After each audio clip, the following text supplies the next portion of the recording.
네, 간밤에 나온 글로벌 이슈들 콕 짚어드리는 시간입니다. 오늘은 어떤 키워드가 주목받았을지 보겠습니다. 네, 오늘 나온 6가지 키워드고요. 여기서 살펴볼 오늘의 이슈들은요. 네, 이 3가지인데요. 연준 FOMC 그리고 미국과 러시아 소식입니다. 네, 미국 연준이 기준금리를 동결하며 오는 3월에 인상할 수 있다는 뜻을 시사했습니다. 그리고 대차 대조표 축소와 관련해서는 예측 가능하게 줄여가겠다는 원칙을 공개했는데요. 정책금리를 현 수준에서 동결하기로 했다고 발표했습니다. 연준은 최근 경제 상황을 진단했습니다. 경제 활동과 고용 지표가 강세를 이어가고 있지만 코로나19 영향을 받고 있다며 수급 불균형이 물가 상승의 원인이 되고 있다고 전했습니다.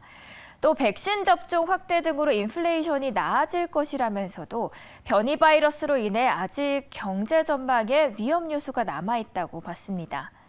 네, 조만간 금리 인상의 운도 띄었습니다. 위원회는 곧 금리 목표 범위를 높이는 것이 적절하다고 언급했는데요.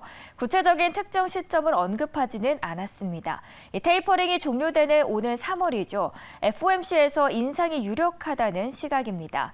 이날 성명에 금리 인상 폭에 대한 힌트는 담기지 않았죠. 시장에서는 인플레이션의 골머리를 앓고 있는 페드가 한 번에 0.5%포인트 인상하는 깜짝 카드를 꺼낼 수도 있다는 분석도 내놓고 있는 상황입니다. 네, 다음 기사는 연준의 발언으로 인해서 시장은 또 어떤 반응을 보였는지 함께 살펴보겠습니다. 주식시장은 일단 안도하면서 금리 인상 속도가 빨라질 가능성에 대한 경제를 늦추지 않았습니다. 25일 하락세를 기록한 뒤 이날은 FOMC 발표 전까지 큰 폭의 상승세를 보였죠. 그런데 파월의 기자회견에서 금리를 올릴 여지가 많다는 점이 또 언급한 뒤 분위기가 일부 가라앉았습니다. FOMC 뒤에는 200포인트가 넘는 상승세를 탔던 다우존스는 파월 발언이 알려준 뒤 약보합세로 돌아섰고요. 2.7% 상승세를 탔던 나스닥 지수는 상승폭이 0.7%로 좁혀졌습니다. 그러나 우려했던 것보다는 연준의 긴축 고삐가 느슨할 것이라는 점은 시장을 일부 안도하게 만들었습니다.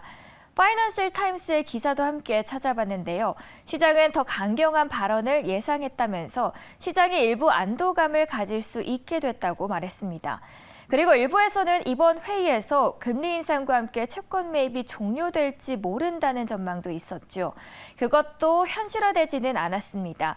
이날 뉴욕 증시에서는 페드가 오는 3월 금리 인상에 나설 수 있다는 성명이 공개된 직후 3대 지수 모두 상승세를 나타냈죠. 그러나 강세를 보이던 뉴욕 증시가 막판에 일제히 하락 전환하면서 또 혼조세로 마감을 했습니다. 네, 다음 기사도 만나보겠습니다. U.S. Qatar to discuss energy security. 미국이 다음 주 카타르 군주와 유럽 에너지 공급을 논의합니다. 러시아의 우크라이나 침공으로 유럽에 대한 에너지 공급이 차질을 빚을 경우 카타르가 또 도움을 줄 수 있을 것이라는 관측이 함께 나오고 있습니다. 로이터 통신에 따르면 다음 주 조 바이든 미국 대통령과 카타르 군주가 만나는데요. 우크라이나 사태와 관련한 가스 공급 문제를 논의할 것이라고 보도해줬습니다.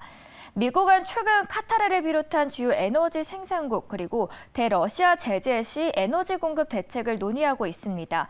외신에 따르면 만일 2011년 후쿠시마 원전 사고 때처럼 세계적으로 큰 혼란이 발생할 경우 카타르가 도움을 줄 수 있을 것이라고 말했습니다.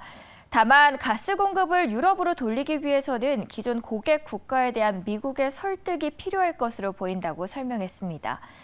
로이터 외에도 CNN에 따르면 유럽연합의 에너지 안보를 위해서는 카타르산 LNG 구매 장기 계약을 맺을 필요가 있다고 분석했습니다. 이유는 전체 가스 공급량의 3분의 1가량을 러시아에 의존하고 있죠. 외신에 따르면 세계 초대 천연가스 생산국 중 하나인 카타르가 생산량 중 일부를 유럽에 돌릴 여지가 있다고 분석하고 있습니다. 한편 러시아에서는 미국의 약속을 기다리고 있었는데요. 미국의 서면 답변 내용에 따라서 푸틴 대통령에게 올릴 제안 보고서를 작성할 것이라고 말했기 때문입니다. 그리고 미국이 이에 답을 했습니다. 이번 문건 전달은 미국이 대화에 열려 있고 외교를 우선시한다는 점을 반영한다면서 러시아가 선택할 수 있는 진지한 외교적 방법도 제시하고 있다고 전했습니다. 다만 미국이 그간 공개적으로 언급한 입장이 담겨 있어서 또 러시아의 기대치에는 못 미치는 수준임을 시사했습니다. 이번 미국 측의 서면 답변은 우크라이나를 둘러싼 갈등의 향배를 가를 결정적인 변수로 여겨져 와서 더욱더 주목되는 부분입니다. 네, 잠든 사이 나온 따끈한 외신이었고요. 시장에 비치는 키워드 보셨습니다.